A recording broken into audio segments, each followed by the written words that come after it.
السلام عليكم ورحمة الله وبركاته. بسم الله الرحمن الرحيم. الحمد لله رب العالمين، والصلاة والسلام على أشرف الأنبياء والمرسلين سيدنا محمد وعلى آله وصحبه أجمعين، أما بعد. سورہ بقرہ کی آیت نمبر 47 تک ہم لوگ پہنچے ہیں، اور پچھلا ہمارا جو موضوع چلتا آ رہا ہے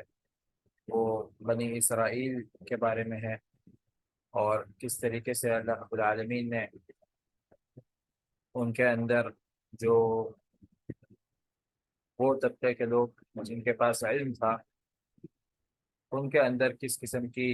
گناہ آ گئے تھے، اور کس طریقے سے وہ لوگ اپنے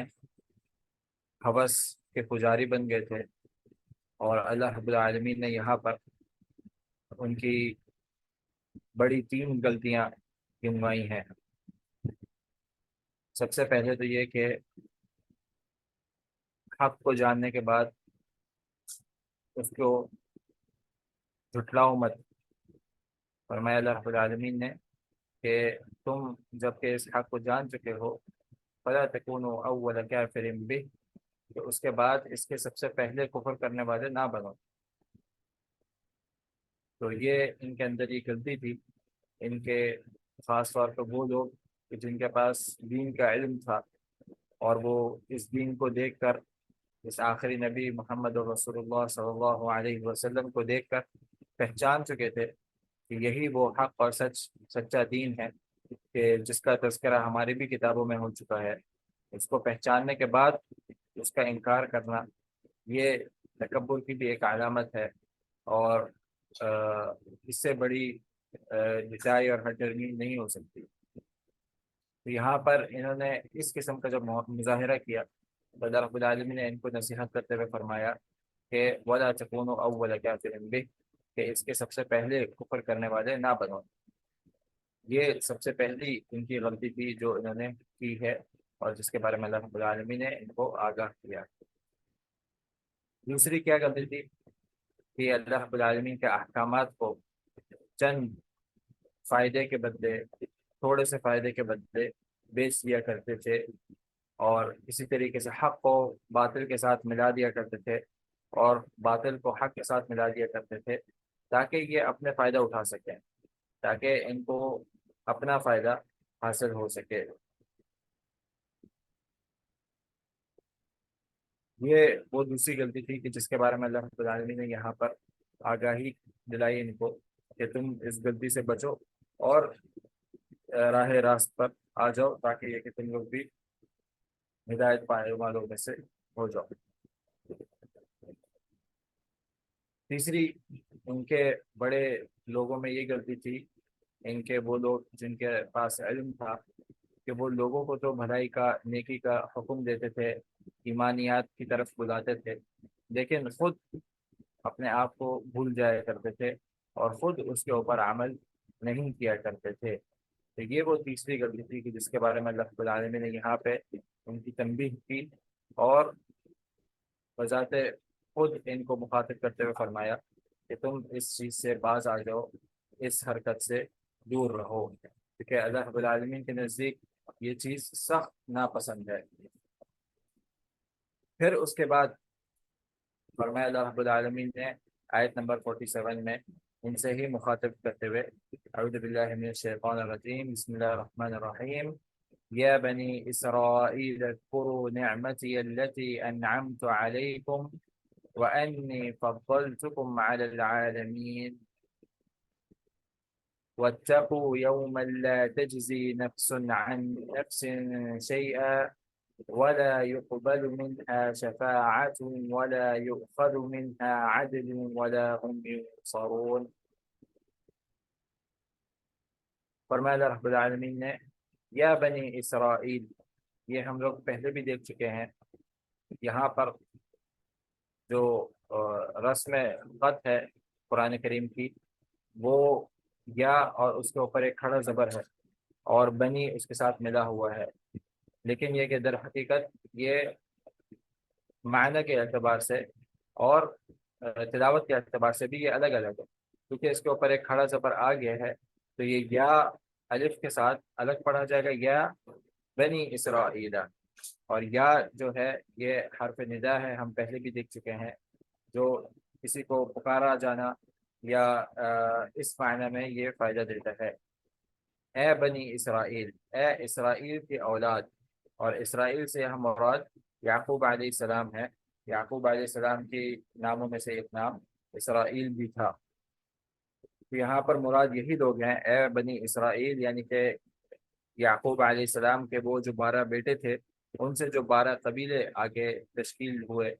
تو وہی 12 قبیلے مراد ہیں جن کو بنی اسرائیل کہا جاتا ہے، اور جن کے اندر تورات، زبور اور انجیل یہ کتابیں ان کے اندر نازل ہوئی، اور ان کے اندر بے شمار انبیاء علیہ السلام آئے. اور اسی طریقے سے سب سے آخری نبی جو ان کے اندر آئے ہیں وہ حضرت عیسیٰ علیہ السلام آئے ہیں. اور سب سے پہلے جو نبی ان کے اندر آئے تھے وہ یعقوب علیہ السلام تھے. یعقوب علیہ السلام سے ہی یہ نسل چلی ہے، بلکہ ان کے اندر سب سے پہلے جو آئے تھے وہ یوسف علیہ السلام تھے، جو کہ خود 12 جو یعقوب علیہ السلام کے بیٹے تھے ان میں سے ایک یوسف علیہ السلام بھی تھے. تو سب سے پہلے یوسف علیہ السلام اور سب سے آخر عیسیٰ علیہ السلام ان کے اندر آئے. تو یہ انہی لوگوں سے مخاطب کیا جا رہا ہے، یعنی کہ دو بڑے گروہ اس میں شامل ہیں، یعنی کہ یہود اور نصارہ، دونوں کو ہی بنی اسرائیل کہا جاتا ہے. تو فرمایا اللہ رب العالمین نے، اے بنی اسرائیل، اے اسرائیل کی اولاد، اذکرو، اذکرو یعنی کہ یاد کرو اس وقت کو، اذکرو نعمتی یعنی کہ یاد کرو ان نعمتوں کو، نعمتی، نعمتی التي انعمت علیکم، میری ان نعمتوں کو یاد کرو جو میں نے تمہارے اوپر کی ہیں. انعمت علیکم یہ وہی لفظ ہے جو ہم سورہ فاتحہ میں بھی دیکھ چکے ہیں، صراط الذین انعمت علیہم. ہم اللہ رب العالمین سے کیا دعا مانگتے ہیں کہ اللہ رب العالمین ہمیں ان لوگوں کے راستے پر چلا جن کے اوپر تیرا انعام ہوا.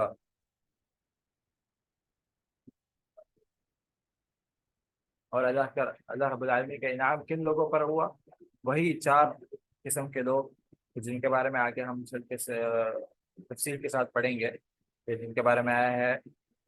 کہ جو نبیین یعنی کہ انبیاء علیہ السلام، والصدیقین اور وہ لوگ جو سچے تھے، والشہداء اور وہ لوگ کہ جو اپنے دین کے اوپر قربان ہونا جانتے ہیں، والصالحین اور نیکوکار، وحسن اولئک رفیقا اور یہی وہ لوگ ہیں کہ جو بہترین رفاقت کے لائق ہیں، اور یہی وہ لوگ ہیں کہ جن کے اوپر اللہ رب العالمین کا انعام ہوا. تو یہاں پر بھی اللہ رب العالمین کی وہی نعمت یعنی کہ نعمت ہدایت مراد ہے، کہ اللہ رب العالمین نے ان کے اوپر ہدایت کی جو تمام انعامات کی ہے، اور ہدایت کی نعمتوں کے ساتھ یہ دنیاوی بھی جو نعمتیں ہیں وہ بھی اس میں داخل ہیں، کہ ان ساری تمام نعمتوں کو یاد کرو کہ جو اس اللہ رب العالمین نے تمہارے اوپر کی ہیں. یا بنی اسرائیل اذکروا نعمتی التي انعمت علیکم وانی فضلتکم علی العالمین. اور اللہ رب العالمین نے فرمایا میں نے فضیلت دی، فضلتکم میں نے فضیلت دی تم سب کو، علی العالمین تمام عالم پر، تمام زمانے پر، تمام جہان پر. تو یہاں پر اللہ رب العالمین نے ان کے بارے میں بتایا. اللہ رب العالمین نے یہاں پر ان کے اوپر جو انعامات تھے اس کا تذکرہ کیا، یعنی کہ یہ وہی آیت ہے جو پہلے بھی ہمارے ساتھ گزر چکی ہے، اس کا تھوڑا سا حصہ اس میں آتا ہے، یا بنی اسرائیل اذکروا نعمتی التي انعمت علیکم واوفوا بعہدی اوف بعہدکم.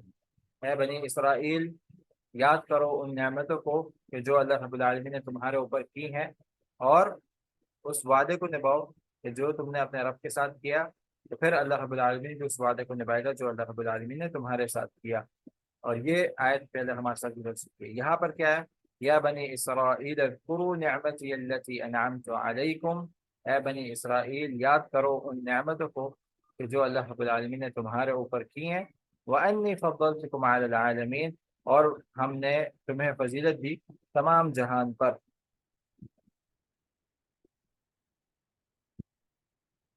تو سب سے پہلے اللہ رب العالمین نے اس معاہدے کا تذکرہ کیا پچھلی آیت میں، کہ جو معاہدہ تم نے اپنے رب کے ساتھ کیا تھا اس کو پورا کرو. پھر اللہ رب العالمین بھی اپنے معاہدے کو جو اس نے تمہارے ساتھ کیا ہے اس کو پورا کرے گا. پھر اس کے بعد اللہ رب العالمین نے ان کی بڑی بڑی تین غلطیاں گنوائی کہ کیا تم لوگ یہ غلطیاں کرتے رہے ہو، اور ابھی تمہارے اندر تمہارے وہ لوگ خاص طور پہ جن کے پاس علم ہے، وہ لوگ کن غلطیوں میں وہ انہوں نے اپنے آپ کو ڈال دیا ہے۔ اور وہ تمام غلطیاں گنوانے کے بعد پھر اللہ رب العالمین نے ان کو ایک ترغیب دلائی صراط مستقیم کی طرف، سیدھے راستے کی طرف، کہ اے بنی اسرائیل، اے اسرائیل کی اولاد، یعنی کہ اے وہ نیک صالح نبی کی اولاد کہ جو بہت زیادہ صبر کرنے والے تھے، ان نعمتوں کو یاد کر کے جو اللہ رب العالمین نے تمہارے اوپر کی، اور اللہ رب العالمین نے اب یہاں سے ان نعمتوں کا تذکرہ کرنا شروع کر دیا۔ پہلے یعنی کہ ان کی غلطیاں بتائیں، اور پھر اب یہاں سے ان کی اوپر جو نعمتیں اللہ رب العالمین کی طرف سے ہوئی اس کا تذکرہ اب یہاں سے شروع ہو گیا، کہ تم نے اپنے رب کے ساتھ یہ کام کیے، تم نے اپنے دین کے ساتھ یہ کام کیے، اور تم لوگوں نے اپنے معاہدے کو اس طریقے سے توڑا، اور اللہ رب العالمین نے تمہارے اوپر کیا کیا نعمتیں کی اس کا تذکرہ یہاں سے شروع ہوا۔ اور سب سے پہلی کیا نعمت تھی ان کے اوپر کہ اللہ رب العالمین نے ان کو بھی فضیلت بخشی تھی تمام عالم پر۔ اور یہاں پر تمام عالم سے کیا مراد ہے؟ تمام عالم سے مراد یہ ہے کہ جو امت محمد صلی اللہ علیہ وسلم سے پہلی جو امتیں تھیں، یعنی کہ امت محمد کو ہٹا کر اس سے پہلی جو امتیں تھیں، ان پر اللہ رب العالمین نے ان کو فضیلت بخشی تھی۔ کیوں؟ کیونکہ اللہ رب العالمین نے جب امت محمد صلی اللہ علیہ وسلم آ گئی تو پھر اللہ رب العالمین نے یہ فضیلت امت محمد صلی اللہ علیہ وسلم کو بخشی کہ اب امت محمد جو ہے وہ تمام جہان پر، تمام عالم پر اللہ رب العالمین نے اس کو سب سے زیادہ فضیلت والا قرار دیا ہے۔ فرمایا اللہ رب العالمین نے کنتم خیر امت اخرجت للناس، تم سب سے بہترین امت ہو جو لوگوں کے لیے نکلتی ہے، تأمرون بالمعروف وتنہون عن المنکر، کہ جو لوگوں کو نیکی کی طرف بلاتی ہے اور برائی سے روکتی ہے۔ اسی طریقے سے اللہ کے رسول صلی اللہ علیہ وسلم نے بھی فرمایا کہ خیر الناس قرنی ثم الذین یلونہم ثم الذین یلونہم، کہ سب سے بہترین زمانہ جو ہے، سب سے بہترین قرن جو ہے، یعنی کہ ایک جیل، سب سے بہترین جیل جو ہے وہ یہ جیل ہے، یعنی کہ اللہ کے رسول صلی اللہ علیہ وسلم کے دور میں جو جیل تھی، یعنی کہ صحابہ کرام کی جو جیل تھی وہ سب سے بہترین جیل ہے۔ اور پھر اس کے بعد اس کے بعد جو لوگ آئیں گے وہ اس سے بہتر ہیں، یعنی کہ وہ اس کے بعد دوسرے درجے پر ہیں، اور پھر اس کے بعد آنے والے جو لوگ ہیں وہ اس کے بعد تیسرے درجے پر ہیں، اور اس طریقے سے یہ چلتا رہے گا۔ یعنی کہ سب سے بہترین لوگ اللہ کے رسول صلی اللہ علیہ وسلم کے زمانے کے لوگ تھے، اور پھر اسی طریقے سے جو ان کے فوراً بعد آئیں گے وہ ان سے دوسرے درجے پر ہیں، جو ان کے پھر ان کے بعد جو آئیں گے وہ تیسرے درجے پر ہیں، اور اسی طریقے سے یہ سلسلہ چلتا رہے گا۔ تو اس سے بھی یہ پتہ چلا ہمیں کہ سب سے بہترین جو لوگ ہیں اس زمانے کے، یعنی کہ اللہ کے رسول صلی اللہ علیہ وسلم کے آ جانے کے بعد وہ امت محمد صلی اللہ علیہ وسلم تھی۔ تو اللہ رب العالمین نے یہ جو شرف تھا سب سے پہلے یہ بنی اسرائیل کے پاس تھا، اس کے بعد اللہ رب العالمین نے یہ شرف جو ہے وہ امت محمد صلی اللہ علیہ وسلم کو یہ شرف دے دیا۔ لیکن اب سوچنے والی بات یہی ہے کہ پہلے ان کے اوپر ان کے پاس یہ شرف تھا، اور وہ اس قسم کی برے کاموں میں پڑ گئے، ان کے جو بڑے لوگ تھے وہ اس قسم کے برے کاموں میں پڑ گئے، اور اللہ رب العالمین ہمارے حالوں پر رحم کرے۔ ہمیں اللہ رب العالمین نے پھر جب یہ فضیلت بخشی تو ہم لوگ میں سے بھی بہت سارے ایسے ہیں، بہت سارے امت محمد صلی اللہ علیہ وسلم میں بھی ایسے لوگ ہیں کہ جو اسی روش پر، اسی طریقے پر چل پڑے ہیں، انہی گناہوں میں پڑ چکے ہیں، اور اسی قسم کے فتنوں میں ملوث ہیں۔ یہاں پر اللہ رب العالمین خاص طور پر ان سے مخاطب ہے، اور عام طور پر سب سے، تمام امت سے اور تمام انسانیت سے مخاطب ہے کہ جو بھی اسلام جنہوں نے قبول کر لیا ہے، امت محمد میں داخل ہو گئے ہیں، انہوں نے بھی اب یہ فضیلت ان کے پاس ہے، وہ تمام عالم پر سب سے افضل ترین امت ہیں۔ تو اب وہ اپنے آپ کو ان گناہوں سے بچائیں۔ اگر وہ بھی اپنے آپ کو ان گناہوں میں، ان چیزوں میں ملوث رکھیں گے تو پھر ان کا انجام بھی بالکل ویسے ہی ہوگا جیسے پچھلی قوموں کا انجام ہوا۔ یعنی کہ اللہ رب العالمین نے جس طریقے سے ان کو پھر ذلیل اور رسوا کیا، اسی طریقے سے پھر اس قوم کو بھی اللہ رب العالمین ذلیل اور رسوا کر سکتا ہے، اور جو کہ ہو رہے ہیں ابھی مسلمانوں کی حالت جو ہے، اللہ رب العالمین ان پر رحم کرے، وہ اسی وجہ سے اتنی زیادہ خراب ہے کہ ہم میں سے بھی بہت سارے لوگ جو ہیں وہ اسی روش پر داخل ہو گئے ہیں، اور اسی لیے اللہ رب العالمین نے ان کو ذلیل اور رسوا کیا اس زمانے میں، اور اسی طریقے سے آج مسلمان بھی جو ذلیل اور رسوا ہو رہے ہیں پوری دنیا میں، اس کا بھی ایک بہت بڑی وجہ یہی ہے کہ ہم لوگ بھی اسی روش میں داخل ہو چکے ہیں۔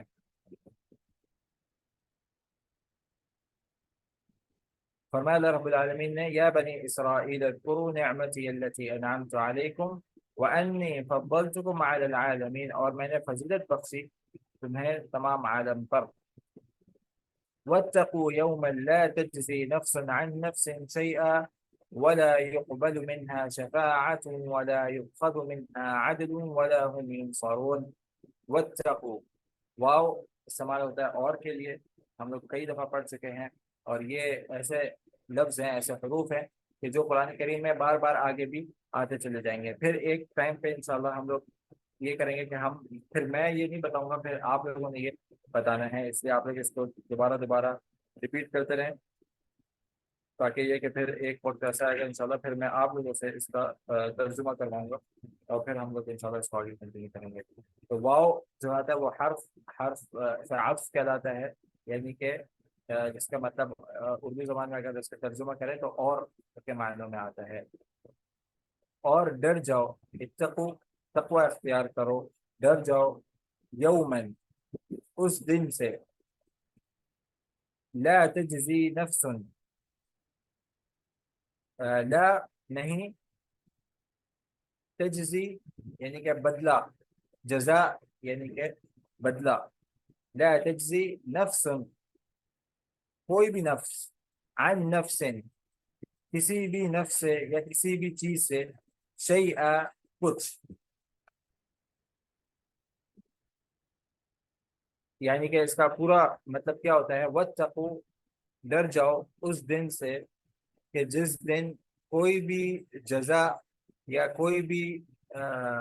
بدلہ نہیں قبول کیا جائے گا کسی بھی نفس سے، کسی بھی جان سے، کسی دوسری جان کے بدلے یا کسی دوسری چیز کے بدلے۔ ولا يقبل منها، اور نہ ہی قبول کیا جائے گا، شفاعت، کسی قسم کی بھی شفاعت، کسی قسم کی شفاعت بھی قبول نہیں کی جائے گی۔ ولا يؤخذ منها، اور نہ ہی لیا جائے گا منها اس میں سے، عدل، یہ بھی عوض کے معنی میں، بدلے کے معنی میں آتا ہے کہ کسی قسم کا بھی بدلہ نہیں لیا جائے گا، عوض نہیں لیا جائے گا۔ ولا هم ينصرون، اور نہ ہی ان کی کوئی مدد کی جائے گی، ان کی کوئی نصرت کی جائے گی۔ کیا فرمایا اللہ رب العالمین نے یہاں پر، واتقوا، اور ڈر جاؤ اس دن سے کہ جس دن کوئی بھی بدلہ نہیں لیا جائے گا کسی جان کا کسی جان کے بدلے، ولا يقبل منها، اور نہ ہی قبول کی جائے گی اس میں سے، یعنی کہ ان کے گناہوں میں سے کسی کی شفاعت۔ ولا يؤخذ منها عدل، اور نہ ہی قبول کیا جائے گا، نہ لیا جائے گا کسی قسم کا کوئی عوض، کوئی بدلہ۔ ولا هم ينصرون، اور نہ ہی ان کی کوئی مدد کی جائے گی۔ تو یہاں پر اللہ رب العالمین نے جس طریقے سے پچھلی آیت میں ان کو ایک ترغیب دلائی ہے کہ اے بنی اسرائیل یاد کرو ان نعمتوں کو کہ جو اللہ رب العالمین نے تمہارے اوپر کی، اور تمہیں فضیلت دی تمام عالم پر، اس زمانے کے لوگوں پر، اس زمانے کی اقوام پر، تو اس کے بعد فوراً پھر اللہ رب العالمین نے ان سے سخت طریقے سے بات کی ہے۔ یہ جو آیت ہے یہ سختی کے ساتھ ہے، واتقوا، اور ڈر جاؤ، یومن، اس دن سے، لا تجزی نفس عن نفس شیئا، جس دن کسی کا کوئی بدلہ قبول نہیں کیا جائے گا کسی جان کا کسی اور جان کے بدلے۔ کیا مطلب ہوتا ہے اس کا، کسی جان کے کسی جان سے بدلے، یعنی کہ کسی بھی جان، اگر کسی بھی شخص نے کوئی گناہ کیا ہے یا کوئی چیز کی ہے تو اللہ رب العالمین اس کا جو اس سے جو سوال ہے یا اس کا جو گناہ ہے یا اس کے اوپر جو عذاب ہے وہ اسی سے لیا جائے گا، اس کے بدلے کسی اور، کوئی اور کسی اور شخص کے کام نہیں آئے گا۔ مراد یہاں پر یہی ہے کہ کوئی بھی شخص کسی دوسرے شخص کے کام نہیں آ سکے گا اس دن، کسی بھی قسم کے کو، چاہے وہ کتنا ہی بڑا اللہ رب العالمین کا ولی کیوں نہ ہو، کتنا ہی بڑا اللہ رب العالمین کا نبی کیوں نہ ہو، اللہ رب العالمین کی طرف سے بھیجا ہوا نبی کیوں نہ ہو، اور کتنا ہی بڑا اللہ رب العالمین کا فرشتہ ہی کیوں نہ ہو، لیکن وہ کوئی بھی شخص کسی دوسرے شخص کے کام نہ آ سکے گا۔ تو اس دن سے ڈر جاؤ، اپنے اعمال جو ہیں وہ اسی دنیا میں سنوار لو، اپنے اعمال اسی دنیا میں درست کر لو، کیونکہ اس دن کوئی بھی چیز کام نہیں آئے گی، کوئی بھی شخص کسی دوسرے شخص کے کام نہیں آئے گا۔ اور وہ تو اتنا خطرناک دن ہوگا کہ ماں اپنے بیٹے سے بھاگ رہی ہوگی، بیٹا اپنے ماں سے بھاگ رہا ہوگا، بھائی اپنے بھائی سے بھاگ رہا ہوگا، اور اتنا خطرناک دن ہوگا کہ اس دن انبیاء علیہ السلام تک یہ کہیں گے کہ نفسی نفسی، آج مجھے اپنی جان کی فکر ہے، آج مجھے اپنی جان کی فکر ہے، تو اللہ کرے آج میرا معاملہ سدھر جائے، تو میرا فیصلہ جنت کا ہو جائے۔ اتنا خطرناک وہ معاملہ ہوگا، اتنا خطرناک وہ بھیانک دن ہوگا۔ تو کیسے ہو سکتا ہے کہ کوئی جان کسی دوسرے جان کی کام آ جائے، علاوہ اس کے کہ جو اس کو اللہ رب العالمین چاہے، ہم وہ آگے انشاءاللہ دیکھیں گے۔ تو کہنے کا مقصد یہ کہ وہ اتنا خطرناک دن ہوگا، اتنا ہولناک دن ہوگا کہ کوئی بھی شخص کسی دوسرے شخص کے کام نہیں آئے گا۔ یہاں پر خاص طور پہ اس چیز پہ تذکرہ کیوں کیا گیا ہے؟ کیونکہ جو بنی اسرائیل تھے، ان کے اب یہ ان کے جو عوام الناس ہے ان کی غلطی کے بارے میں بیسیکلی بتایا جا رہا ہے کہ ان کے اندر کیا ایک غلطی تھی، کیا ایک ان کی سوچ تھی۔ جیسے کہ ہم نے دیکھا پچھلی آیتوں میں ان کے اس طبقے کے بارے میں بات ہوئی ہے کہ جس کے پاس علم موجود تھا، ان کی غلطیوں کی نشاندہی ہوئی ہے۔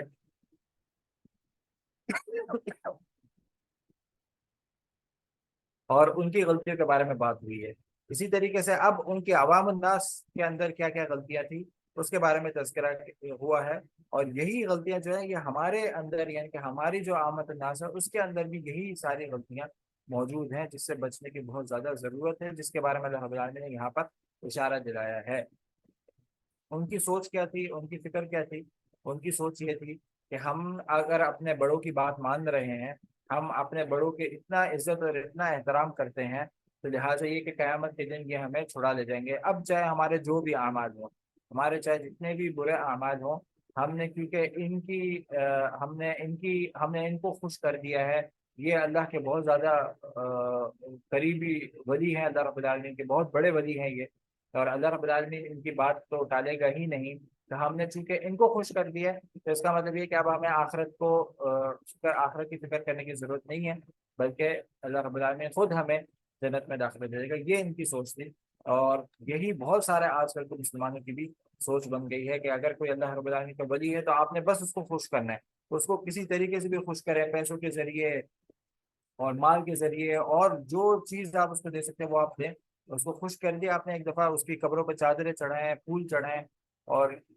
جو مجاور بن کے بیٹھے ہوتے ہیں ان کے اوپر پتہ نہیں اپنا مال خرچ کرتے ہیں، کیا کیا ان کے لیے نہیں کرتے۔ کیوں کرتے ہیں یہ سارا کچھ؟ کیونکہ وہ یہی سمجھتے ہیں کہ اگر ہم نے ان کو خوش کر دیا تو بس پھر ہمیں اب آخرت کی ضرورت نہیں ہے، قیامت کے دن یہ ہمیں تو پکڑ پکڑ کے جنت میں لے جا رہے ہوں گے۔ تو اللہ رب العالمین نے یہاں پر ان کی اس بات کے لیے ان کی جڑیں کاٹ دی کہ وہ اتنا بھیانک دن ہوگا کہ اس دن کوئی بھی شخص کسی دوسرے شخص سے کام نہیں آ سکے گا، کوئی بھی نفس کسی دوسرے نفس کے کام نہیں آ سکے گا۔ شیء مطلب کوئی معمولی سا بھی کچھ، ایک چھوٹا سا بھی کوئی کام نہیں آ سکے گا کسی دوسرے شخص سے، چاہے آپ کی جتنی بھی بڑی پہچان ہو کسی کے ساتھ، چاہے وہ خود واقعی اللہ رب العالمین کے اتنا بڑا ولی ہی کیوں نہ ہو، چاہے وہ بڑے سے بڑا فرشتہ ہی کیوں نہ ہو، لیکن یہ کہ اس دن کسی کی مجال نہیں ہوگا کہ وہ اپنی بات بھی کر سکے اللہ رب العالمین کی اجازت کے بغیر، یعنی کہ کسی جان میں اتنی ضرورت نہیں ہوگی کہ وہ اس دن بات بھی کر سکے اللہ رب العالمین کی اجازت کے بغیر۔ بلکہ یہاں تک آتا ہے کہ جو لوگ ہیں وہ اپنی اعضاء کے اوپر بھی ملکیت نہیں رکھتے ہوں گے، اپنے اعضاء کو بھی وہ حرکت نہیں دے سکتے ہوں گے اللہ رب العالمین کی اجازت کے بغیر۔ یہاں تک کہ اپنا چہرہ بھی اگر وہ پھیرنا چاہے گا تو وہ بھی اللہ رب العالمین کی اجازت کے بغیر نہیں پھیر سکے گا، اگر وہ سجدے میں جانا چاہے گا وہ سجدے میں نہیں جا سکے گا، جیسے کہ وہ حدیث ہم پہلے بھی پڑھ چکے ہیں، ہمارے ساتھ گزر چکی ہے کہ اللہ رب العالمین قیامت کے دن اپنی پنڈلی کو ظاہر کرے گا، اور اللہ رب العالمین کی پنڈلی دیکھ کر سارے لوگ سجدے میں چلے جائیں گے، سوائے ان لوگوں کے کہ جو لوگ دنیا میں سجدے میں اگر جایا کرتے تھے تو وہ صرف لوگوں کو دکھانے کے لیے، یعنی کہ وہ جو جب نمازیں پڑھتے تھے اس دنیا میں تو لوگوں کو دکھانے کے لیے نمازیں پڑھا کرتے تھے۔ تو یہ جو لوگ ہیں یہ قیامت کے دن سجدہ کرنا چاہیں گے، لیکن اللہ رب العالمین کی اجازت ان کو نہیں ہوگی تو یہ سجدہ بھی نہیں کر سک رہے ہوں گے۔ اسی طریقے سے ایک اور حدیث میں آتا ہے کہ جو شخص جنت میں بالکل آخری شخص جو داخل ہو رہا ہوگا تو وہ تو بڑی طویل حدیث ہے، لیکن اس میں آتا ہے کہ جب وہ اس شخص کو، وہ شخص جہنم میں ہوگا، وہ شخص جہنم سے نکال دیا جائے گا جب، اور وہ جنت اور جہنم کے درمیان کھڑا کر دیا جائے گا، تو وہ اللہ رب العالمین سے سوال پہ سوال کر رہا ہوگا، اللہ رب العالمین سے بار بار سوال کر رہا ہوگا۔ سب سے پہلا اس کا سوال یہ ہوگا کہ اللہ رب العالمین مجھے اس جہنم سے نکال دے، اور تیری عزت کی قسم میں اور اس سے کوئی سوال نہیں کروں گا، تو اللہ رب العالمین اس کے بدلے اس کو جہنم سے نکال دیں گے۔ اور پھر اس کا جو دوسرا سوال ہوگا وہ کیا ہوگا کہ اللہ رب العالمین میرا جو چہرہ ہے وہ جہنم سے پھیر دے، کیونکہ اس کا چہرہ جہنم کی طرف ہوگا تو وہ جہنم کے باہر، لیکن اس کا چہرہ جو ہوگا وہ جہنم کی طرف ہوگا، تو اس میں اتنی بھی طاقت نہیں ہوگی، اتنی بھی وہ اپنے آپ کے اوپر بھی ملکیت نہیں رکھتا ہوگا کہ وہ اپنا چہرہ بغیر اجازت کے پھینک سکے۔ اتنا وہ خطرناک دن ہوگا کہ وہ اپنا چہرہ بھی، کوئی شخص اپنا چہرہ بھی قیامت کے دن نہیں پھیر سکے گا اللہ رب العالمین کی اجازت کے بغیر۔ دوسرا سوال اس کا یہ ہوگا کہ اللہ رب العالمین میرا چہرہ صرف جہنم سے پھیر دے اور جنت کی طرف کر دے، اور تیری عزت کی قسم میں اس کے علاوہ اس سے اور کوئی سوال نہیں کروں گا۔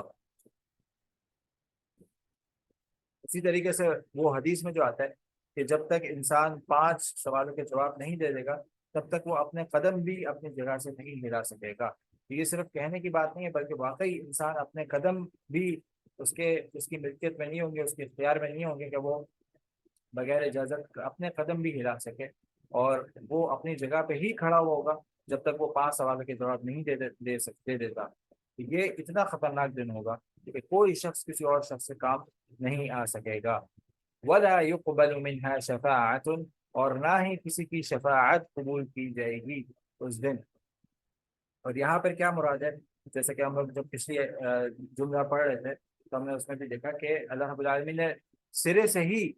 انکار کر دیا کہ کوئی شخص کسی دوسرے شخص کے کام نہیں آئے گا۔ اور جیسا کہ ہم لوگ جانتے ہیں کہ ایک چیز شفاعت ہوتی ہے، یعنی کہ اللہ رب العالمین کچھ لوگوں کو یہ کہے گا کہ آپ چونکہ اللہ رب العالمین آپ سے بہت زیادہ خوش ہے، تو آپ اللہ کی اجازت سے، رب العالمین کی اجازت سے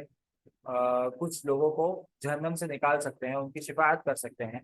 تو یہ شفاعت ہوگی، ایک شفاعت ہوگی، لیکن یہاں پر اللہ رب العالمین نے سرے سے شفاعت کا بھی انکار کر دیا، ولا يقبل منها شفاعت۔ کیوں؟ اصل مقصد کیا تھا؟ اصل مقصد یہی تھا کہ ان کے دل و دماغ میں، یعنی کہ بنی اسرائیل کے یہود و نصارہ کے دل و دماغ میں جو ابھی جو ایک شفاعت کی اوپر اعتماد بیٹھا ہوا تھا اس کو ختم کرنا تھا، کہ اگر آپ کے اعمال درست نہیں ہیں، اگر اللہ رب العالمین آپ سے راضی نہیں ہے، اگر آپ لوگ شرک سے باز نہیں ہیں، اگر آپ نے توحید کو صحیح طریقے سے سمجھا نہیں اور اس کے اوپر عمل نہیں کر رہے، تو پھر اللہ رب العالمین کی اجازت کے بغیر اس وقت کوئی بھی شخص کسی دوسرے شخص سے کام نہیں آ سکے گا، اور نہ ہی کسی قسم کی کوئی شفاعت قبول کی جائے گی۔ اور یہاں پر بریکٹ میں وہی بات آ جاتی ہے کہ سوائے ان لوگوں کی کہ جن کو اللہ رب العالمین خود اختیار دے گا۔ تو یہاں پہ جو شفاعت نہیں قبول کی جائے گی، اس کا مطلب کیا ہے؟ اس کا مطلب یہ ہے کہ شفاعت کسی کی قبول نہیں کی جائے گی سوائے ان کے، بریکٹ میں عبادت ہوتی ہے، سوائے ان کے کہ جن کو اللہ رب العالمین خود یہ اختیار دے گا، وہ اللہ رب العالمین کی رضا سے ہی شفاعت کر سکیں گے۔ اس کے علاوہ کسی اور کی مجال نہیں ہوگی کہ وہ اللہ رب العالمین کے سامنے بات بھی کر سکے۔ تو یہاں پہ یہ بتانا مقصد ہے، اس لیے اللہ رب العالمین نے سرے سے شفاعت کا ہی انکار کر دیا۔ اور یہاں سے ہمیں پتہ چلتا ہے کہ شفاعت کے 2 اقسام ہیں۔ سب سے پہلی قسم کیا ہے شفاعت کی؟ شفاعت منفیہ، یعنی کہ وہ شفاعت جس کی نفی کی گئی ہے قرآن کریم میں، جیسے کہ یہاں پہ ہماری آیت میں آیا ولا يقبل منها شفاعت، تو ان سے کسی قسم کی شفاعت بھی قبول نہیں کی جائے گی۔ تو یہ شفاعت منفی ہے، یعنی کہ اللہ رب العالمین نے جس کی نفی کی ہے کہ یہ چیز نہیں ہوگی۔ یہ کون سی شفاعت ہے؟ یہ وہی شفاعت ہے کہ جو اللہ رب العالمین کے اجازت کے بغیر ہو، یعنی کہ لوگ یہ سمجھتے ہیں کہ اللہ رب العالمین کی اجازت کے بغیر، اتنے بڑے وہ ولی ہیں تو اللہ رب العالمین کی اجازت کے بغیر وہ بس ہمیں ہاتھ پکڑ کے جنت میں لے جائیں گے، تو ایسا نہیں ہے۔ یہ وہ شفاعت ہے جس کا انکار کیا گیا ہے شریعت میں، اور ایسی کوئی شفاعت نہیں ہوگی قیامت والے دن۔ اسی طریقے سے جو لوگ شرک میں ملوث ہیں ان کی شفاعت،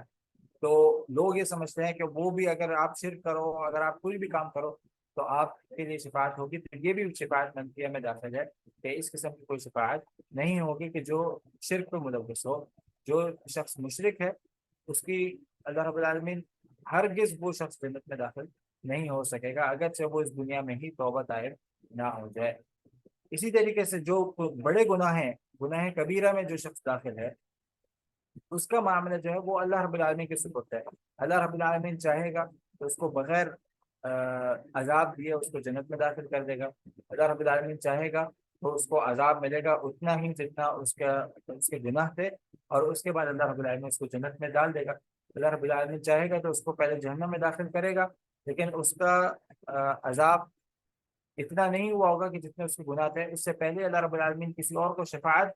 کا شرف دے گا، اور اللہ رب العالمین اس کے اوپر راضی ہوگا کیونکہ یہ شخص مشرک نہیں تھا، یہ شخص کے دل میں ایمان موجود تھا، چاہے وہ تھوڑا ہی تھا، یہ گناہوں میں ملوث تھا، لیکن یہ کہ یہ جہنم میں ہوگا۔ اور اللہ رب العالمین جب ایسے لوگوں کو یہ شرف دے گا شفاعت کا، تو پھر ان سے کہا جائے گا کہ آپ اس گروہ میں سے آپ کسی کو بھی جنت میں لا سکتے ہیں۔ اور وہ جو گروہ ہوں گے وہ کون ہوں گے؟ وہ بھی وہی لوگ ہوں گے کہ جن کے اوپر اللہ رب العالمین راضی ہوگا، اللہ رب العالمین ان سے خوش ہوگا، اللہ رب العالمین کی اجازت کے ساتھ ہی یہ ہو رہا ہوگا۔ اللہ رب العالمین اجازت ہی ان لوگوں کو دے گا کہ جو لوگ شرک سے پاک تھے، شرک میں ملوث نہیں تھے۔ ہاں، جو بڑے گناہ میں تھے وہ بھی اللہ رب العالمین کے ہاتھ میں ہے، وہ اللہ رب العالمین اگر چاہے ان کو جہنم میں بھیج دے، لیکن یہ کہ وہ پھر آخر کار جو ان کا ٹھکانہ ہے وہ جنت ہی ہے۔ پھر اس میں اللہ رب العالمین بہت سارے لوگوں کو شرف دے گا یہ شفاعت کا، وہ شفاعت کریں گے، اور پھر اللہ رب العالمین اپنے انبیاء علیہ السلام کو بھی شفاعت کے شرف دے گا، وہ بھی شفاعت کریں گے، اور پھر اللہ رب العالمین اپنے پیارے پیغمبر محمد رسول اللہ صلی اللہ علیہ وسلم کو بھی شفاعت کا ایک بہت بڑا حصہ دے گا، تو پھر وہ بھی شفاعت کریں گے۔ لیکن یہ ساری باتیں وہی ہے، شفاعت کس کی کریں گے؟ شفاعت بھی ان لوگوں کی ہوگی کہ جن سے اللہ رب العالمین راضی ہوگا۔ اور پھر آخر میں اللہ رب العالمین آخر میں بالکل ایسے شخص کو خود ایک ایسے گروہ کو خود نکال باہر کرے گا کہ جن کے دل میں ایک رائی کے دائرے کے برابر، ایک ذرہ برابر بھی ایمان ہوگا، اللہ رب العالمین ان کو خود اپنے حکم سے اللہ رب العالمین ان کو جہنم سے نکال کر ان کو جنت میں داخل کرے گا۔ تو یہ ساری چیزیں ہوں گی، شفاعت بھی ہوگی، یہ ساری چیزیں بھی ہوں گی، لیکن یہاں پر جو شفاعت مقصود ہے وہ شفاعت منفیہ ہے۔ یہ وہ شفاعت ہے جو لوگوں نے خود اپنے دماغوں میں بٹھا لی ہے، جس کے شریعت سے کوئی تعلق نہیں ہے۔ لیکن وہ جو شفاعت ہے، جو دوسری شفاعت ہے، اس کا بھی ذکر قرآن کریم میں ہی آیا ہے اور صحیح حدیث میں ہی آیا ہے، کہ جیسے کہ ہم لوگ دیکھیں گے آگے چل کے سورہ آیت الکرسی میں بھی کس طریقے سے اللہ رب العالمین نے بتایا ہے کہ شفاعت ہوگی، لیکن شفاعت کن کی ہوگی؟ ان سے اللہ رب العالمین راضی ہوگا۔ فرمایا رب العالمین من ذا الذی یشفع عنده الا باذنہ، کس میں اتنی ضرورت ہے کہ وہ اللہ رب العالمین کے سامنے شفاعت کی درخواست کرے، الا باذنہ، سوائے اس کی اجازت۔ شفاعت وہی کرے گا جس پر اللہ رب العالمین کی اجازت ہوگی۔ یہ شافع کہلاتا ہے، جو شفاعت کرنے والا ہے وہ کون کہلاتا ہے؟ شافع، یعنی کہ شفاعت کرنے والا۔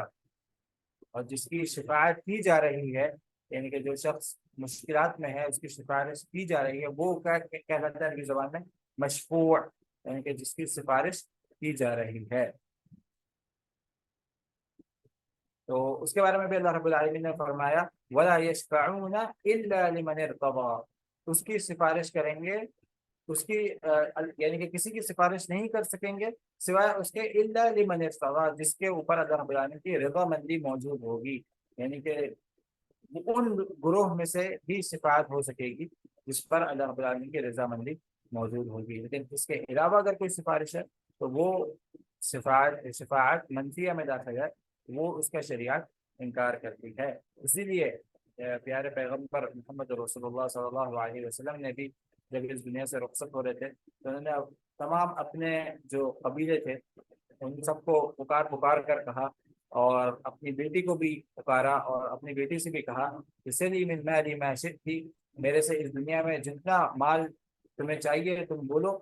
میرے سے اس دنیا میں لے لو جتنا مال تمہیں چاہیے، فلا اغنی عنک من اللہ شیئا، لیکن ہرگز یہ نہ سمجھتا کہ قیامت کے دن اگر اللہ رب العالمین نے تمہیں پکڑ لیا تو تمہارا باپ نبی تھا، اللہ رب العالمین کے سب سے محبوب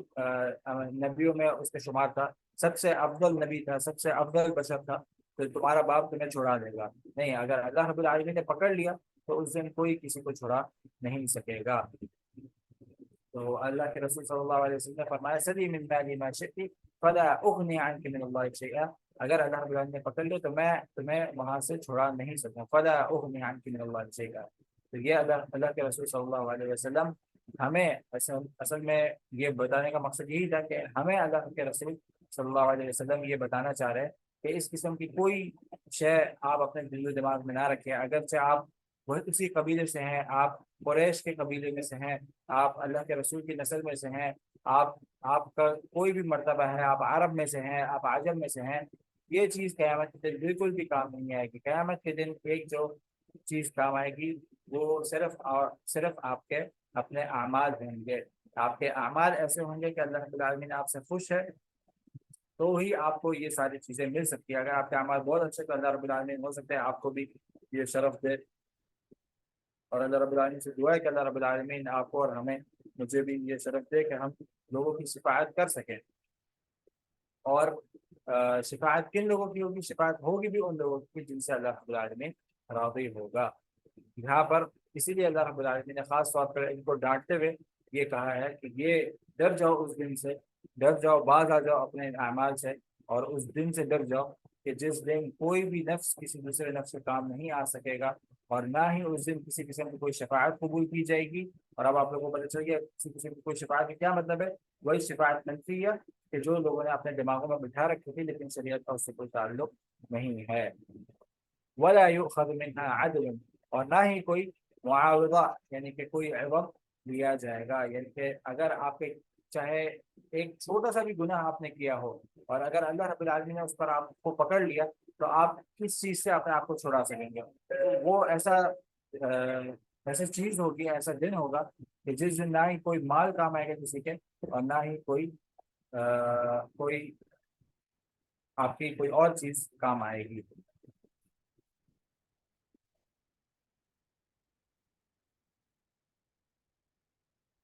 تو یہاں پر یہ مراد ہے کہ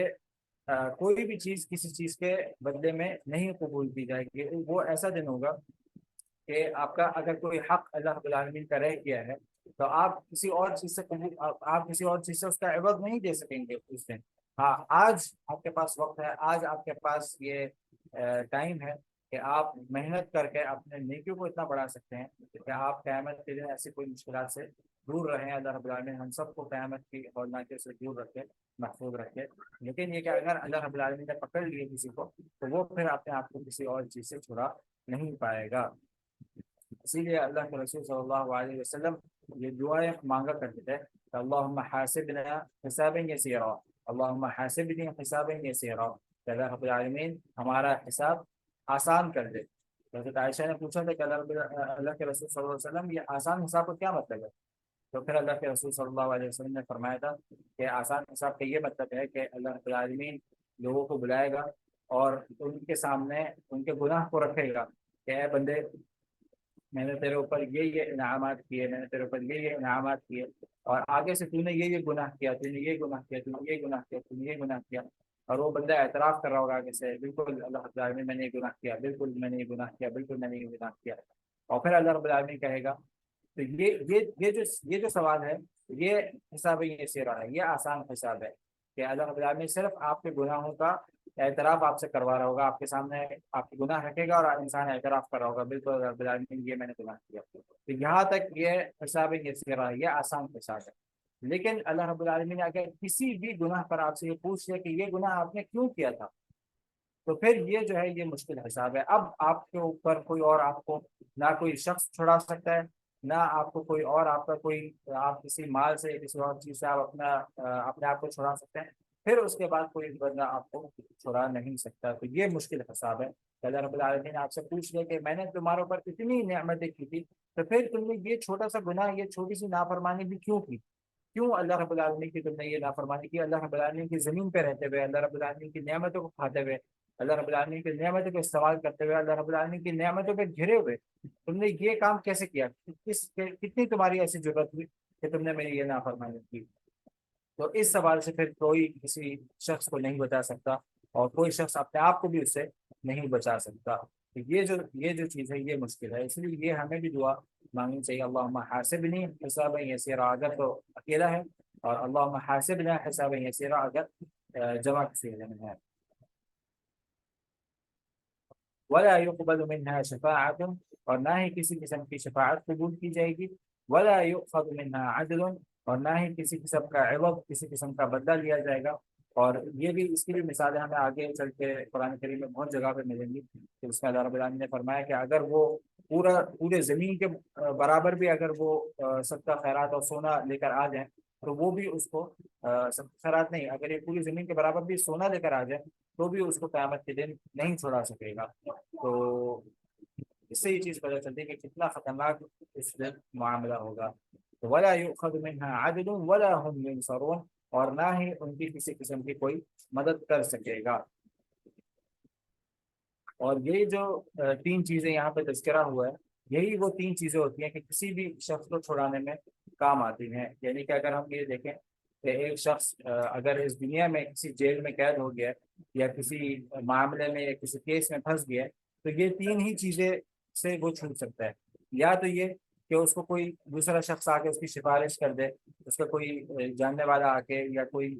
نیک آدمی آ کے اس کی سفارش کر دے کہ یہ اس کو چھوڑ دیا جائے اور میں اب اس کا خیال رکھوں گا، اور اس قسم کا وہ ہو تو پھر وہ ہو سکتا ہے جج آپ کی بات مان دے اور آپ کو اس پہ چھوڑ دے۔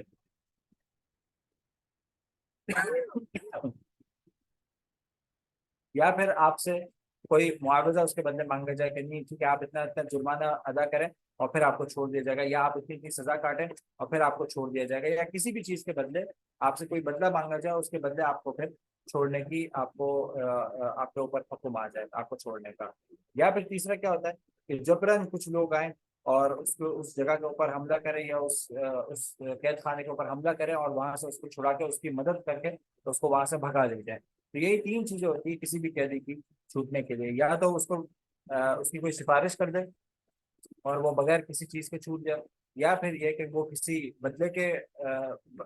بدلہ دے کے اپنے آپ کو چھڑا لے، یا پھر یہ کہ کچھ لوگ اس کی مدد کرے اور وہ وہاں سے فرار ہو جائے۔ تو اسی لیے قیامت کے دن اللہ رب العالمین نے یہ تینوں چیزوں کا انکار کر دیا کہ یہ چیزیں جو ہیں یہ صرف دنیا میں ہی چلتی ہیں، قیامت کے دن ایسا کوئی معاملہ کسی قسم کا بھی نہیں ہوگا۔ اور بالکل اسی لیے اللہ رب العالمین نے یہ آیت بہت زیادہ سخت کر کے ان کو پر اتاری تاکہ یہ کہ ان کے دل و دماغ سے بھی اس قسم کی ہر چیز اتر جائے، اور امت محمد صلی اللہ علیہ وسلم کے بھی جو امتی ہیں ان کے بھی دماغ سے ہر قسم کی اس قسم کی جو بھی چیزیں وہ بالکل صاف ہو جائے۔ اللہ رب العالمین نے یہاں پر تجھے تمام کر دی کہ ڈر جاؤ اس دن سے، تو جس دن نہ کوئی نفس کسی دوسرے نفس سے کام آ سکے گا، نہ ہی کوئی غیر اجازت اور غیر اللہ رب العالمین کے رضامندی کی کوئی سفارش قبول کی جائے گی، نہ ہی کسی مقابلے میں کسی چیز کو کسی گناہ کو معاف کیا جائے گا، اور نہ ہی کسی قسم کی کوئی کسی دوسرے کی مدد کر سکے گا۔ لہٰذا کیا ہے اب کیا چیز رہ جاتی ہے؟ اب یہی رہ جاتا ہے کہ انسان اور اس کے اعمال اور اللہ رب العالمین کی ذات، یہ تین چیزیں ہی ہوں گے اس وقت کہ انسان اپنے رب کے سامنے کھڑا ہوگا اور اپنے اعمال کو لے کے کھڑا ہوگا۔ تو اپنے اعمال کو وہ انسان پیش کر رہا ہوگا اور اللہ رب العالمین اس کے اعمال کے حساب سے جو اس وقت وہ چاہے گا اس وقت ان کا فیصلہ کرے گا۔ لہٰذا گھوم پھر کے بعد سارے کیا آ جاتی ہے کہ اپنے اعمال کے اوپر زور دیں اور اپنے اعمال کے اوپر فوکس کریں تاکہ ایک اللہ رب العالمین اس کے ذریعے ہمیں ہمارے اوپر رحم کرے۔ تو بس آج یہ دو آیتیں ہی تھی، اور انشاءاللہ پھر اگلی کلاس میں ہم اس کو باقی تنقید کریں گے۔ تو اگر کسی کا کوئی سوال ہے تو وہ پوچھ سکتے ہیں، اور اگر کوئی اس کے پوائنٹس لینا چاہے تو وہ پوائنٹس بھی دے سکتے ہیں تاکہ ہم اس کے اوپر عمل شروع کر سکتے ہیں۔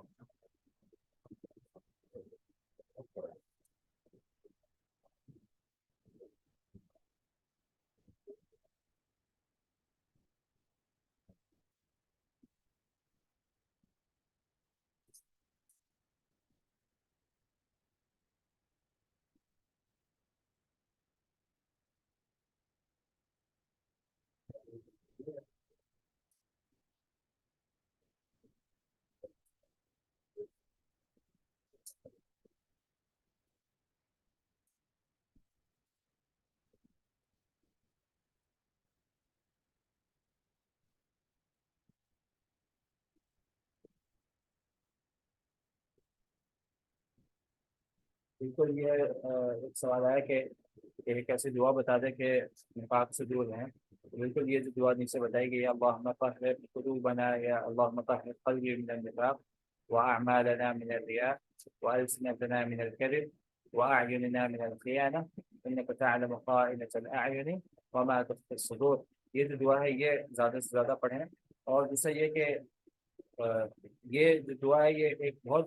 بڑی وجہ بنے گی انشاءاللہ. اللہ رب العالمین آپ کی یہ دعا قبول کر لے گا اور آپ کے دل میں سے اس قسم کی جو بھی بیماری ہے اس کو دور رکھے گا. لیکن یہ کہ ساتھ ساتھ عمل بھی کرنا ہے. صرف یہ دعا بھی پڑھنی ہے، ساتھ ساتھ عمل بھی کرنا ہے. عمل کیا کرنا ہے؟ نمازوں میں جلدی کرنی ہے، اور آپ نے نیک اعمال میں جلدی کرنی ہے. اور آگے ہم جو بھی انشاءاللہ آگے پڑھیں گے ہم لوگ منافقین کی کیا کیا صفات ہے، ان صفات سے بچنا ہے. یعنی کہ ساتھ ساتھ آپ نے علم بھی حاصل کرنا ہے اس کے بارے میں، اور اس کو پریکٹس میں بھی لے کے آنا، اور پھر ساتھ ساتھ یہ دعا بھی کرنی ہے. یہ تینوں چیزیں جب ساتھ ہوں گی، علم، عمل اور ساتھ دعا، تو ہی جا کے آپ کا یہ جو آپ کا جو مشن ہے یہ پھر پورا ہو سکتا ہے انشاءاللہ.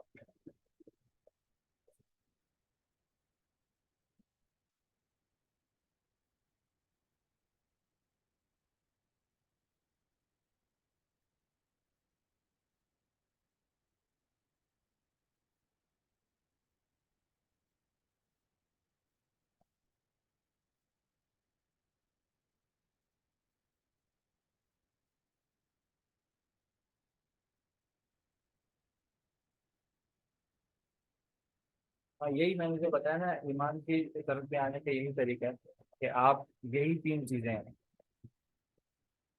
بہت سارے لوگ بولتے ہیں کہ صرف ہمارے لیے دعا کریں. آپ ان کو اگر کوئی بھی اچھا کام کرے تو وہ آپ کو کہتے ہیں سر آپ دعا کریں میرے لیے. تو صرف دعا جو ہے وہ آ، نہیں ہوتا. صرف دعا جو ہے وہ نہیں ہوتا، بلکہ دعا کے ساتھ ساتھ اگر آپ عمل ہی نہ کرنا چاہیں تو دعا تو ایک آپ کو ایک طریقے سے سمجھ لو استقامت حاصل کرتے ہیں. اللہ رب العالمین آپ کو اس چیز کی توفیق بھی دیتا ہے اور پھر آپ کو اس کے اوپر استقامت بھی دیتا ہے. لیکن پہلا جو اسٹیپ ہے، پہلا جو قدم ہے وہ آپ نے ہی اٹھانا ہے. اسی لیے تو اللہ رب العالمین نے یہ اختیار رکھا ہے انسانوں کے پاس اور جنات کے پاس، کہ پہلا اسٹیپ، پہلا قدم، پہلی نیت وہی کریں. پھر اس کے بعد اللہ رب العالمین کو اس چیز کے اوپر مدد کرے گا، تو وہ پھر چیز دعا سے ہوتی ہے. تو آپ دعا کریں، بالکل اس چیز کی دعا کریں کہ اللہ رب العالمین آپ کو اس کے اوپر اس کی توفیق دے اور اس کے اوپر استقامت رکھے. اور ساتھ ہی ساتھ آپ اس کے اوپر عمل کرنا شروع کریں. آپ جب تک عمل نہیں کریں گے، آپ بولیں گے بس دعا کرتے رہو، تو ایسے نہیں ہوتا. ٹھیک ہے، تو آپ نے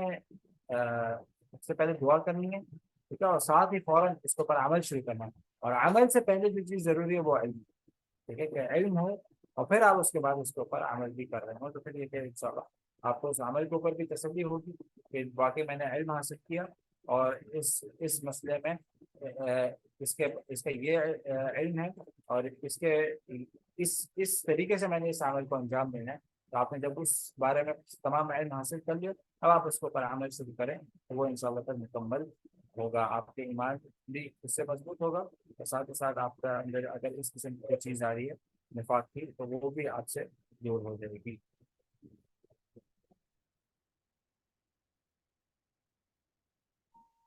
جزاک اللہ خیرن شیخ. السلام علیکم ورحمۃ اللہ وبرکاتہ. شیخ، آج کی جو آیتیں تھیں وہ خود میں ہی کافی تیزی سے آپ نے سمجھایا الحمدللہ. کہ جب بھی ہم گناہ کریں تو ان آیتوں کو اپنے دھیان میں رکھیں، اور ان گناہ سے بچنے کی کوشش کریں. ان آیتوں کو اگر ہم دھیان میں رکھیں کافی تھے. آپ کی آواز میں جیسے اسے نہیں آئی، یا تو آپ لکھ کے مجھ سے سوال پوچھو، مجھے سمجھ میں نہیں آیا کیا آپ نے پوچھا.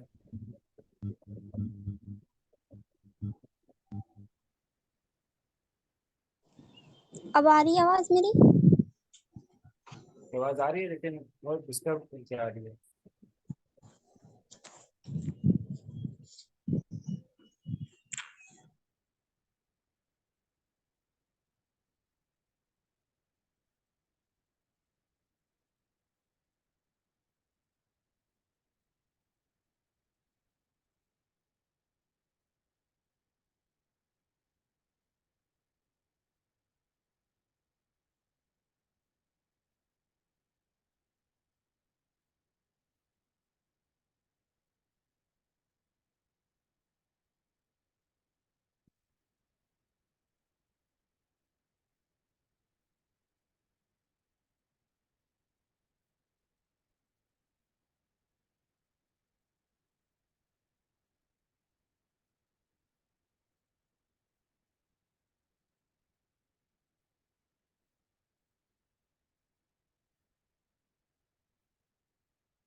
بالکل میں نے بتایا نا کہ یہ بہت سارے ایسے لوگ امت محمد میں بھی ہیں صلی اللہ علیہ وسلم کہ ان کے اندر بھی یہ بیماری موجود ہے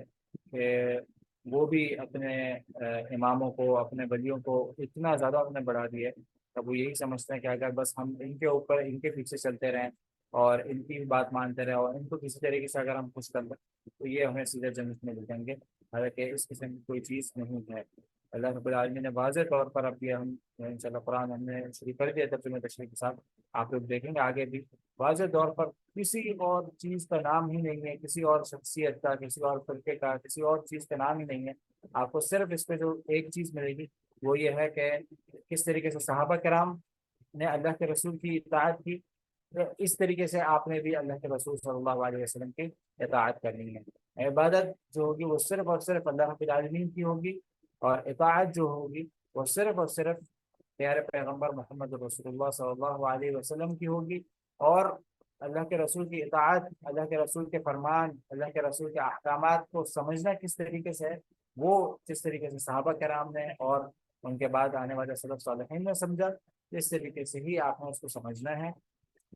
اس طریقے سے ہی آپ نے اطاعت کرنی ہے، اور عبادت جو ہے وہ صرف اور صرف اللہ رب العالمین کی ہی کرنی ہے۔ اس کے علاوہ آپ کا دین بالکل صاف ہے اس معاملے میں، اور کسی کی کوئی چیز آپ نے نہ کسی اور کو خوش کرنا ہے، نہ کسی اور کی طرف جانا ہے، نہ کسی اور کی طرف آپ کو جانے کی ضرورت ہے۔ آپ کا دین الحمدللہ مکمل ہے، آپ کے پاس اس میں ہدایت ساری کی ساری موجود ہیں۔ ہاں، اس دین کے اندر رہتے ہوئے ان کے اندر جو علماء کرام ہے وہ اس میں آپ کو اور فائدہ دے سکتے ہیں۔ آپ کو قرآن پڑھا رہے ہیں، قرآن کے ترجمہ تشریح پڑھا رہے ہیں، اس میں سے فائدے نکال رہے ہیں، تو وہ فائدہ آپ حاصل کر سکتے ہیں، بہت ساری چیزیں کر سکتے ہیں۔ لیکن اس کے علاوہ کسی دین میں کسی چیز کی اضافت کرنا یا کسی چیز کی کمی کرنا، یہ بالکل معاملے یہ بالکل ختم ہے۔ یعنی کہ اب جتنا بھی بڑا کوئی ولی آ جائے اور وہ یہ کہے کہ آپ نے ہے نا عشاء کے بعد آپ نے 2 رکعت ایکسٹرا پڑھنی ہے اور یہ فرض ہے سب کے اوپر، تو ہم پھر اس کی بات مانیں گے نہیں، چاہے وہ جتنا بھی بڑا ولی ہو۔ یہ معاملہ ختم ہو چکا ہے اللہ کے رسول صلی اللہ علیہ وسلم کے اوپر، انہوں نے بتا دیا فرض رکعت کتنے ہیں پورے دن میں آپ کے اوپر۔ اس کے بعد آ کے کوئی اور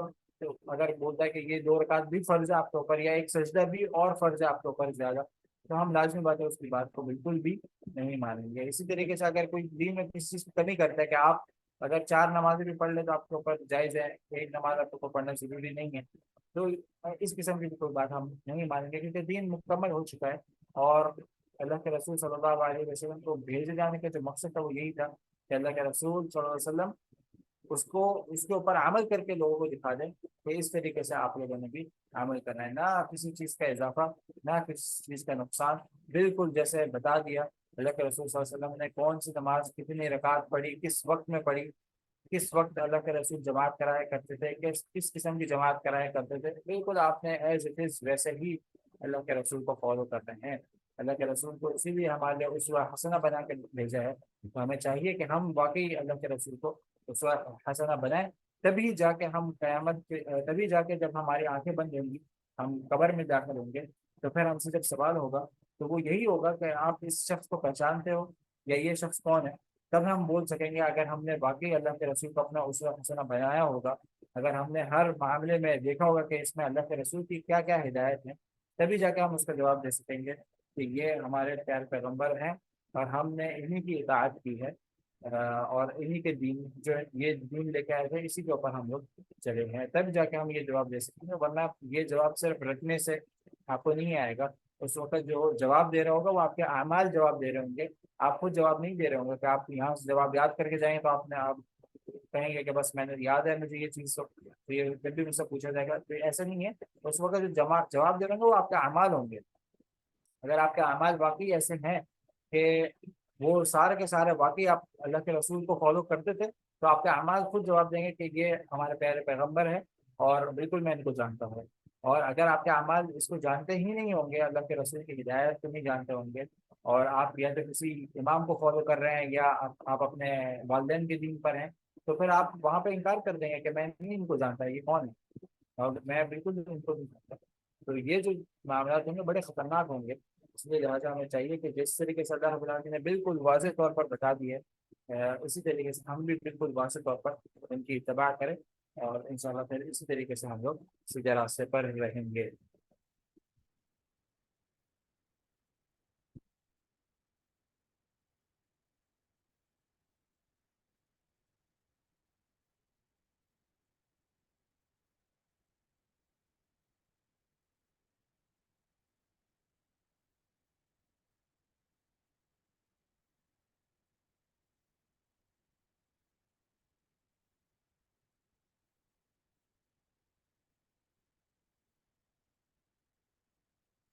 جی بالکل، یہ جو آج کی آیتیں تھی بالکل واضح تھی، اور اس میں بہت سارے آپ کے عقائد صحیح ہو رہے ہیں کہ جو بھی اللہ کے علاوہ کسی اور سے تعلق رکھتا ہے، کسی شفاعت کا کہ یہ شخص مجھے چھڑا لے گا، کہ یہ شخص بس ہم نے اس کے ہاتھ پہ بیعت کر دیا، اب یہ ہمیں یہ کر لے گا. بہت سارے لوگ تو اس قسم کی بیعت بھی کرتے ہیں، اپنے اوپر کرواتے ہیں، دوسروں سے کرواتے ہیں. تاکہ کیا مقصد ہے بیعت کا، کہ بس آپ نے بیعت کر دیا، اب وہ قیامت میں آپ کی شفاعت کرے گا. اس کے بارے میں کون گارنٹی دے گا کہ اللہ رب العالمین اس کو یہ موقع دے گا کہ نہیں دے گا؟ آپ کے بارے میں کون گارنٹی دے گا کہ آپ کے ایسے اعمال ہیں کہ اللہ رب العالمین آپ سے راضی ہوگا کہ نہیں ہوگا؟ تو یہ ساری چیزیں اور بیعت ہو رہی ہے، مطلب یہ ایک مذاق ہی ہے. دین میں ایک مذاق ہے، ایک کھیل تماشا ہے کہ جس کے بارے میں نہ شریعت نے بتایا، نہ صحابہ کرام نے ایسی کوئی بیعت کی آپس میں ایک دوسرے کی. بیعت صرف ایک دو چیزوں کی ہوتی ہے ویسے، اور اب ایک چیز کی ہی رہ گئی ہے. دو چیزوں کی کیا ہوتی ہے؟ آپ کسی نبی کے ہاتھ پہ بیعت کر سکتے ہیں. اللہ کے رسول صلی اللہ علیہ وسلم کے ہاتھ پہ آ کے لوگ بیعت کرتے تھے. اگر ہم بھی اس زمانے میں ہوتے تو ہم بھی اللہ کے رسول کے ہاتھ پہ بیعت کرتے، اور وہ اسلام کی اور دین کی بیعت ہوتی ہے. اور دوسری جو بیعت ہوتی ہے وہ امامت کی بیعت ہوتی ہے. آپ نے کسی کو امام اپنا مقرر کرنا ہے، اپنا آپ نے اس کو حاکم بنانا ہے، تو آپ اس کے ہاتھ پہ بیعت کرتے ہیں. یہ دوسری بیعت ہے جو آج بھی کر سکتے ہیں. آج بھی اگر کوئی حکمران بن رہا ہے تو آپ اس کے ہاتھ پہ بیعت کر سکتے ہیں کہ میں بیعت کرتا ہوں کہ یہ آج سے میرا حاکم ہے، صرف حاکم ہونے کا. ٹھیک ہے. اور اس کے علاوہ اگر کوئی بیعت ہے کسی بھی چیز کی تو وہ پھر جائز نہیں ہے. ایسی کوئی بیعت نہ صحابہ کرام نے کی، نہ تابعین نے کی، نہ ان کے بعد کسی آنے والے لوگوں نے کی. کسی نے بھی یہ ایسی کوئی بیعت کی. تو پھر لہٰذا اس قسم کی ہر چیز سے محفوظ رہنا ہے. آج کی جو آیت تھی یہ بھائی آپ کے عقیدے کو بالکل پختہ رکھتی ہے کہ آپ نے جو تعلق باندھنا ہے وہ اللہ کے ساتھ ہی باندھنا ہے، اور اللہ کے علاوہ کسی اور نبی ولی سے تعلق نہیں باندھنا کہ یہ مجھے چھڑا لے جائے. اور اسی کی تعلیمات خود اللہ کے رسول نے بھی دی کہ آپ نے اپنی بیٹی کو یہ بول کے دی، یعنی کہ انسان جو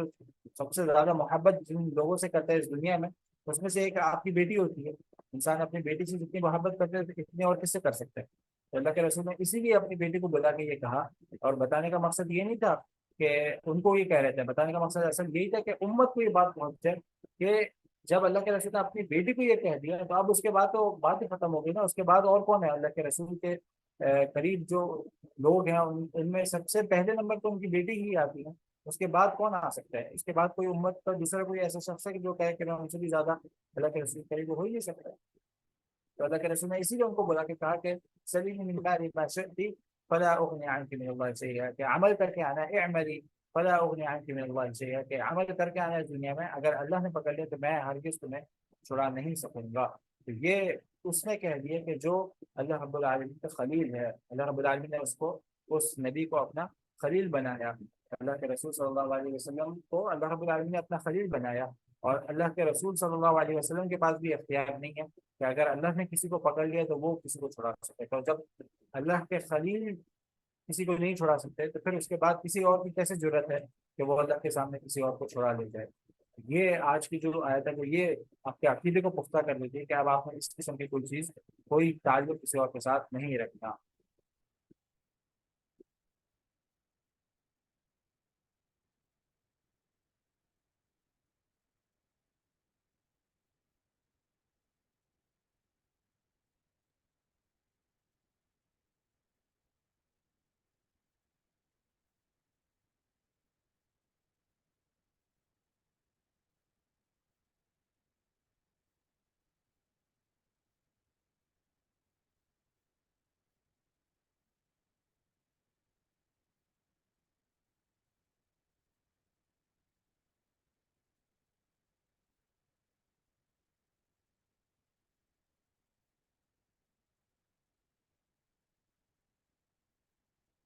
آپ وطر کی نماز ویسے کوشش کرنی چاہیے فجر سے پہلے پہلے پڑھ لیں.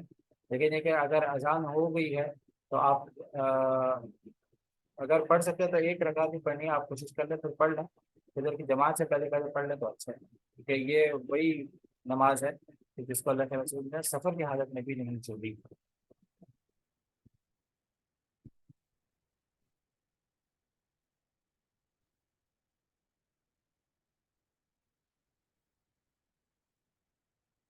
ٹھیک ہے، بس یہاں پہ اتفاق کرتے ہیں. باقی انشاءاللہ اگلی کلاس میں سبحان ربک رب العزت عما یصفون وسلام علی المرسلین والحمد للہ رب العالمین. جزاکم اللہ خیر. السلام علیکم ورحمۃ اللہ وبرکاتہ.